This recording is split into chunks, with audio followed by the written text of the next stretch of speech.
Kidlat News Updates.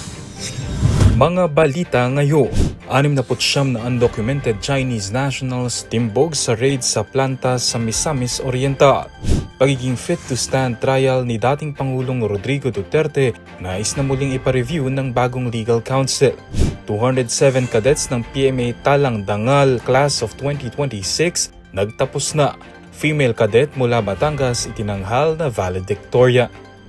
Ako po si Cesar Soriano para ihatid ang mga nangungunang balita sa buong kapuluan.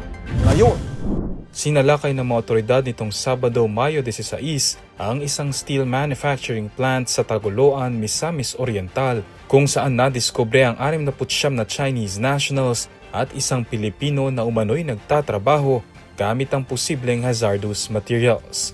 Kasalukuyang sumasailalim sa inquest proceedings ang mga nadakip habang 5 pang incorporators ng kumpanya ang nananatiling at large, ayon kay Defense Secretary Gilberto Chudoro Jr.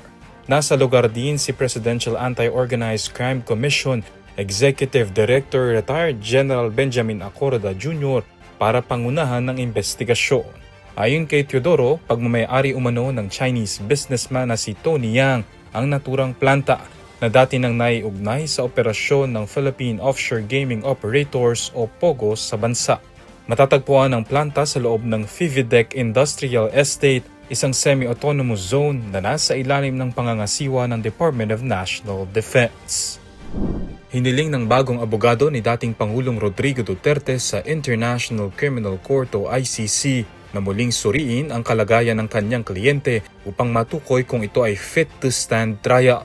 Ayon kay Attorney Peter Haynes, patuloy umanong lumalala ang kondisyon ni Duterte kaya kinakailangang repasuhin muli ang kanyang mental at pisikal na kakayahan bago magsimula ang paglilitis. Nauna nang ibinasura ng ICC ang apela ng kampo ni Duterte laban sa naunang ruling na nagsasabing siya ay mentally at physically fit para sa pre-trial proceedings kaugnay ng kasong crimes against humanity na may kaugnayan sa war on drugs. Samantala, itinutulak ng prosekusyon na simulan ang paglilitis sa November 30, 2026.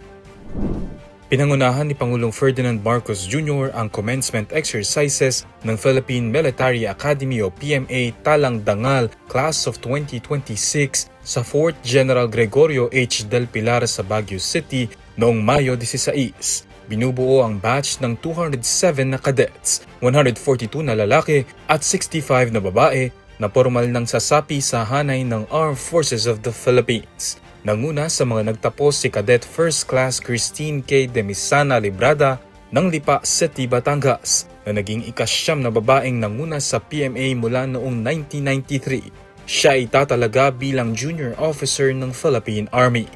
Sa kanyang talumpati, binigyang diin ni Pangulong Marcos ang kahalagahan ng integridad, disiplina at katapatan sa konstitusyon sa gitna ng mga makabagong banta tulad ng cyberspace attacks, disinformation, territorial aggression at kalamidad. Hinikayat din niya ang mga bagong opisyal na gamitin ang teknolohiya, artificial intelligence at modern warfare para mapanatili ang seguridad at kapayapaan ng bansa.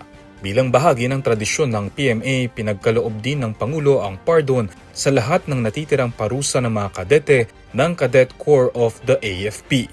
Para sa Kidlat News Channel, ako si Renzel Linon, nag-uulat. ako po si Cesar Soriano kasama nyo sa bawat pagbuto ng balita.